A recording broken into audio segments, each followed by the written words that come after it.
ورحمه الله. ازيكم عاملين ايه؟ النهارده هعمل لكم طريقه البانيه المكرونه بالصوص الاحمر. النهارده بقى خلاص انا خلصت امتحانات والكلام ده لكل البنات اللي قدي.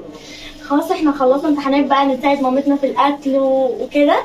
فالنهارده ماما اجازتها من الشغل فقلت افاجئها واعمل المكرونه والبانيه.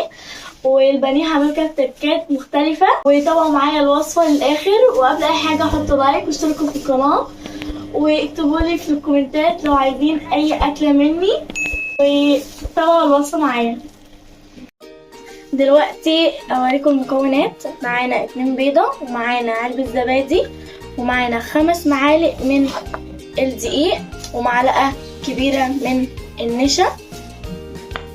البهارات معانا بابريكا ومعانا بهارات فراخ وروزماري وبصل بودر وتوم بودر ومعانا فلفل اسود وملح.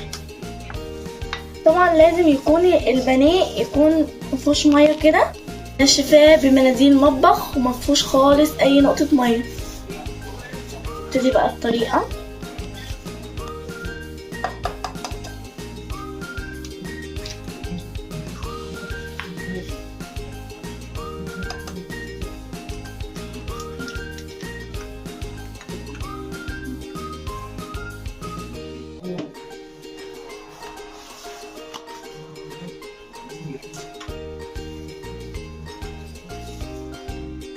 الزبادي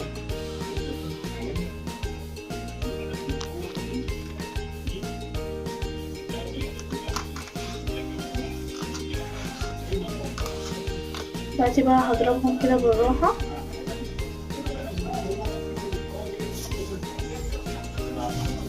نحط عصرة ليمونة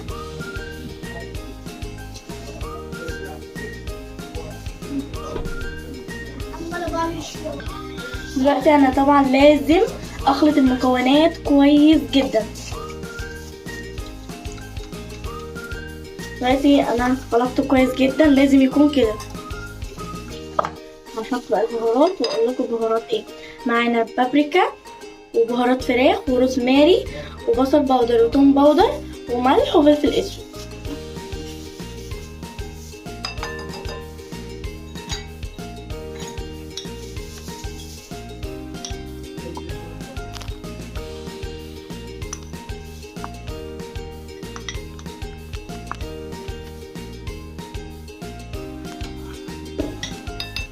وهنضرب كويس جدا.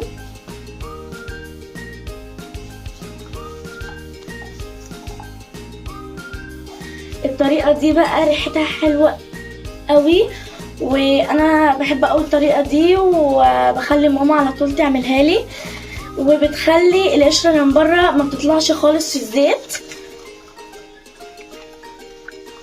دلوقتي الدقيق ممكن مثلا 4 معالق 5 معالق على حسب.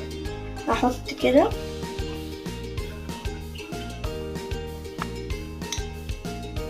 انا حاطه 5 معالق بالظبط. والنشا معلقه كبيره.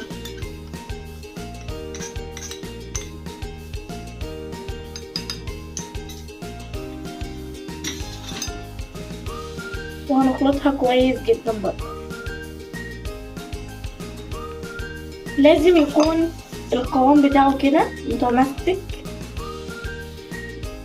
وسط، يعني مش تقيل ولا خفيف قوي، علشان الطبقه بتاعه البانيه اللي بره تكون ماسكه فيه ولازقه فيه كويس جدا.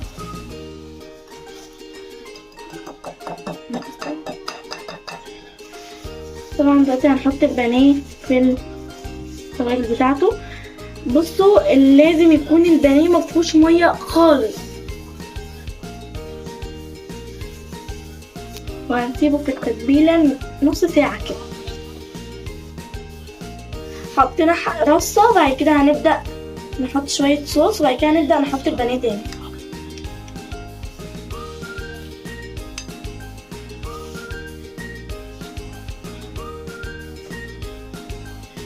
دلوقتي نحط باقي البانيه.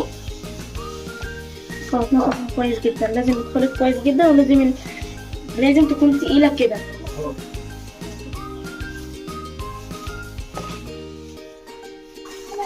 دلوقتي احنا هنخلط البانيه كويس جدا في الخليط، علشان الخليط ده يمسك كويس جدا في البانيه، وهنحطه في التلاجة نص ساعة عقبال ما نحضر طريقة المكرونة.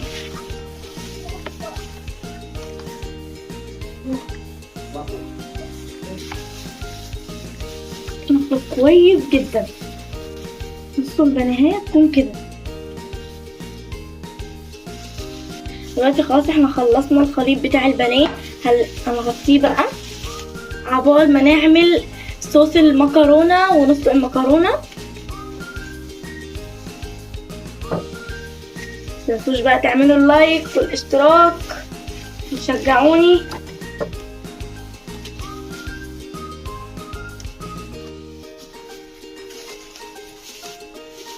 نحطه بقى في التلاجة عقبال ما نعمل صوص المكرونة. طريقة بقى صوص المكرونة سهلة جدا، اي بنت تعرف تعملها. هنحط شوية زيت.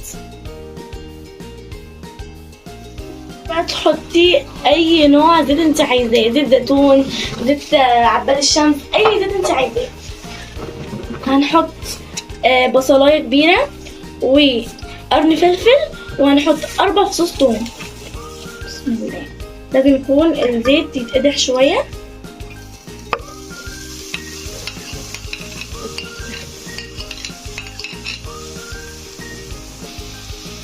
انا البصل والثوم والفلفل فرمتهم كويس جدا في الكبه.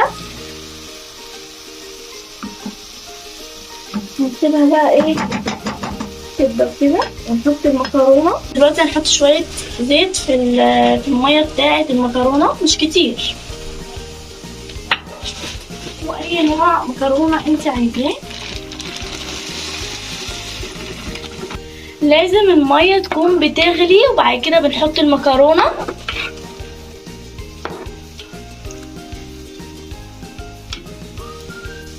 طبعا دلوقتي خلاص البصله قربت تصفر، وانا مش عايزاها تبقى غامقه علشان ما تمررش. وخلاص احنا عملنا الطماطم في الخلاط كده، اصفرت معايا خلاص. عملنا شطشة الطماطم. هنحط معلقة ملح، وهنحط حبة بسيطة من الفلفل الأسود وبهارات لحمة، وهنحط ماجي. واوعي تتخطي حتة الماجي دي، لأن الماجي دي بتديها طعم حلو جدا. أنا حطيت كيسين لأن بتدي طعم حلو قوي. اوعي ما تحطيش الماجي. نقلبها.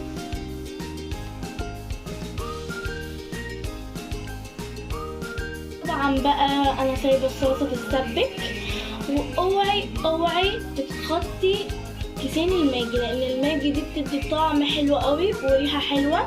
وانا حطيت معلقه بس من الملح علشان احنا حطينا ماجي. اوعي تكتري. وحطينا حبه فلفل اسود، ما تكتريش برضو، وحبه بهارات لحمه. خلاص احنا خرجنا البانيه من الثلاجه.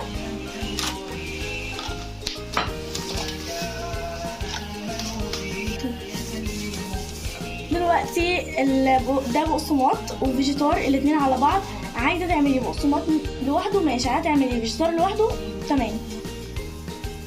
دلوقتي احنا هنحط البانيه في البقسماط والفيجيتار. ايد هنطلع بيها البانيه، والايد التانية هنحط فيها البقسماط. ولازم تعملي كده كويس جدا بجد. الطريقه دي جربيها تعجبك جدا جدا. وطبعا لازم انك تساعدي مامتك وتخليها تبقى مرتاحة كده وقاعدة شوية عشان هي برضو ما تتعبش. وانا خلاص خلصت امتحانات، فقلت بقى اساعدها. هوريكم انا عملت ايه. دلوقتي المكرونة خلاص استوت. انا طبعا صفيتها. البانيه بتاعتنا يا ريت ما تحطيش اي بهارات في البقسماط والفيجيتار، علشان لما بتحطي فلفل اسود وبهارات في البانيه لما تيجي تحطيه في الزيت بيغمق. الفيجيتار والبقسماط لو عملوا تكتلات منك، هاتي مصفى وصفيهم وارجعي اعملي تاني. يلا بقى عشان نحطه في الزيت.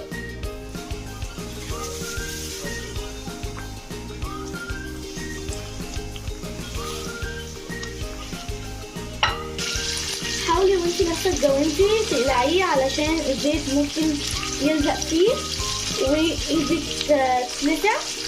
انا خدت بالي دي ملحوظه. نقلب البانيه.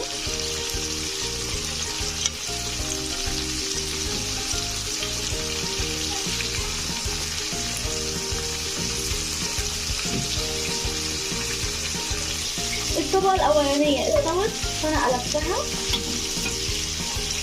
بص طبعا البانيه ذهبي ازاي، البانيه لونه تحفه ازاي. دلوقتي بقى احنا هنسيبه. دلوقتي بقى خلاص خلصنا البانيه وخلصنا المكرونه. نرش كده شويه خضره. اوريكم بقى بصوا البانيه من جوه عامله ازاي. شوفوا كريسبي ازاي. بصوا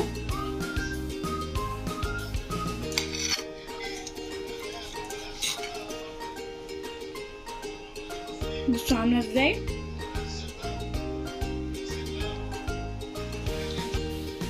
طبعا البانيه طعمه حلو قوي، واخوتي عمال يبص عليا اللي انا دقته لان طعمه حلو قوي. وانا دلوقتي هحط المكرونه.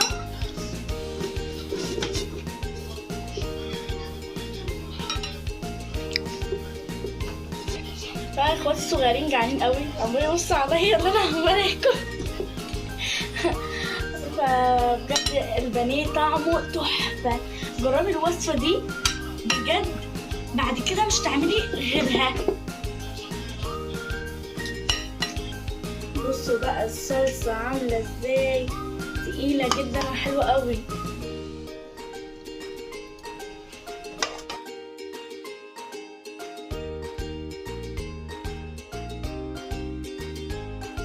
خلاص البانيه والمكرونه.